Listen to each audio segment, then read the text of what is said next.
Oi, crianças, bom dia, tá? Hoje a professora vai falar um pouquinho sobre a aula do dia 17, tá? Desculpa a ausência, porque a professora tá lançando no Proesc e precisa de muita atenção, dá muito trabalho mesmo para baixar todas as fotos, por isso que tem aluno que eu ainda não corrigi as atividades, tá? Mas a professora vai corrigir, tá? A professora vai falar sobre a aula do dia 17/10 de português, gênero textual diário.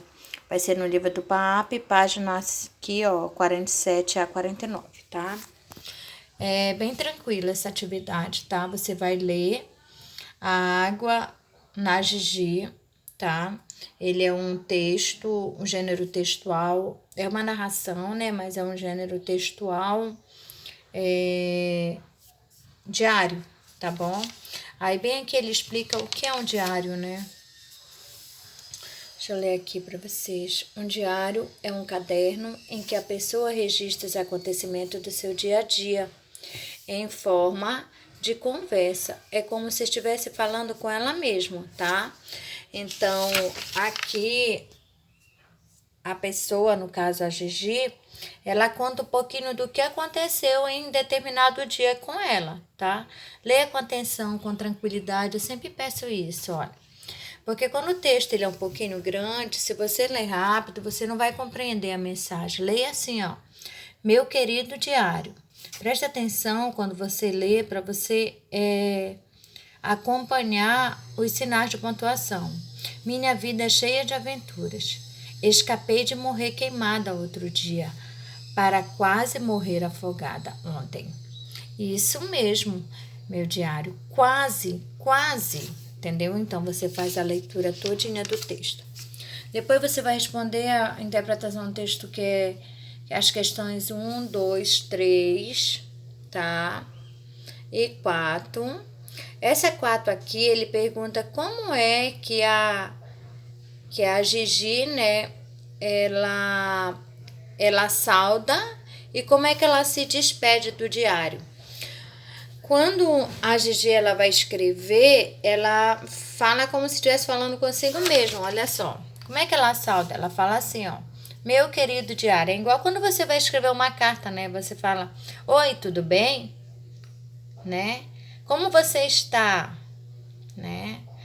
E aqui ela se despede da seguinte forma: adeus, meu querido diário, né? Às vezes a gente fala, quando eu escrevo carta para vocês, às vezes eu escrevo um forte abraço, meus alunos, ou então beijinhos da professora, né? Uma forma de se despedir. Então você vai escrever aqui nessas duas linhas como ela sauda e como ela se despede. Tá bom? Desculpa, engasguei. Depois você vai ler essa piada aqui e ele pede para você reescrever usando o discurso indireto. O que é o discurso indireto? O discurso indireto, ele é um texto que ele não possui, tá? Os travessões, as falas separadas. Eu vou ler bem aqui para vocês, que esse livro, ele dá primeiro o conteúdo, depois que ele... Primeiro ele dá a atividade, depois ele explica o conteúdo. Aqui, ó. Em uma narrativa, o narrador ele pode apresentar a fala dos personagens através do discurso direto. Então, aqui, ele está apresentando a fala dos personagens, tá? Olha aqui. A professora pergunta para o Joãozinho: o que você sabe sobre o Mar Morto? Olha só que ele usou 2 pontos e depois usou o travessão para indicar a fala do Joãozinho.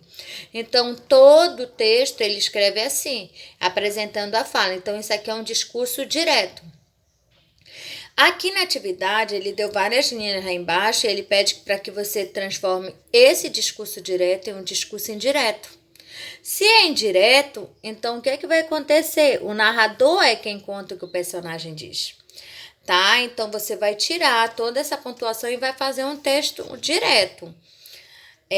Aqui como tá, olha, a professora iniciou aqui para você. A professora pergunta para o Joãozinho o que ele sabe sobre o Mar Morto, né? Então,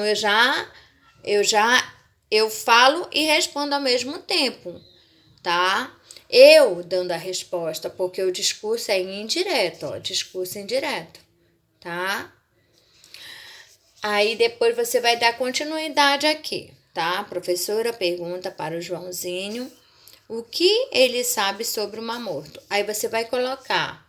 Ele responde que não sabe nada, vírgula, pois nem sabia que o mar estava doente. Então, você vai reduzir esse texto, ele vai ficar mais reduzido justamente porque ele não vai estar nomeando fala por fala. E quando vai nomear fala por fala, né, o texto ele fica um pouco mais longo, ele fica mais explicativo e dá para entender exatamente, diretamente o que cada um fala, né? A diferença aqui é que o narrador, além de ele narrar, ele fala a fala do personagem, né? Ele conta o que o personagem diz, tá bom? Então, tem algumas linhas aqui, você vai dar continuidade ao texto. E aqui na número 7, você vai recordar o uso do R e RR.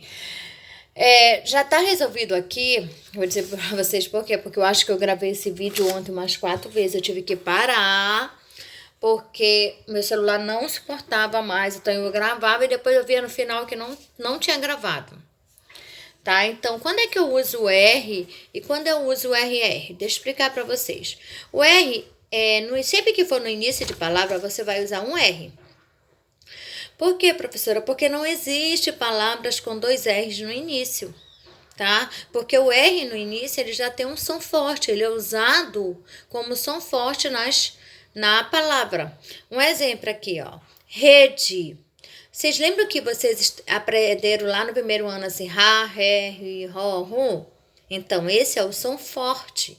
Rá, Ré, Ri, Ró, Ru. Quando eu uso o R no meio da palavra, como você vai ver em algumas situações aqui, toda vez que for no início, você já sabe que é um R, né? Você vai ficar em dúvida quando for no meio. Toda vez que for no meio, você vai ver se o R tem um som de Ré, de Rê, Oré, ou de Ré, tá? Se tiver Ré, Rá, Ré, Ri, Ró, Ru, é um R.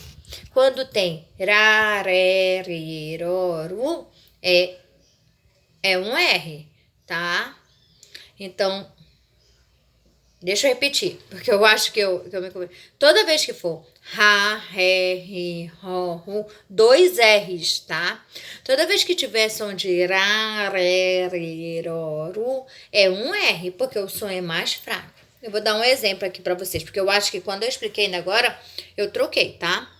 Olha aqui, rede, né? Re, bem forte, né? Olha essa palavra aqui.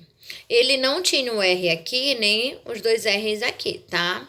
Então, quando eu coloquei um R, ficou careta. Existe essa palavra? Existe, professora. Careta, né? Quando você faz uma expressão não muito legal usando o rosto. Existe, professora. Mas existe também a palavra carreta, né? Olha o re, reta, rete. Então, é um som forte. O que é carreta, professora? Existe sim, né? Que é o quê? É um carro enorme, né? Então, toda vez que tiver o som forte, você vai usar 2 R's. Porque o que eu percebo? Às vezes eu coloco atividades assim para completar de ortografia, eu percebo que tem alguns alunos que estão errando bastante. E aluno que lê muito bem, gente. Por falta dessa atenção aqui na escrita. Olha aqui. Recado. Legal, professora, aqui é fácil, porque é um R, né, professora? É início de frase. Agora aqui. Se eu colocasse um R, ia ficar mareco. Existe mareco? Ou é marreco? Ah, é marreco. Marreco é o quê? É um pato, né, professora? Uma ave, né? Então, tá vendo? Só a palavra, ela precisa existir. Então, quando você formar a palavra, você vê. Será que essa palavra existe?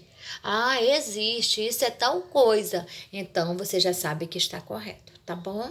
Boa sorte na atividade, tá bem simples. Eu acho que eu expliquei direitinho, tá? Beijo, saudades.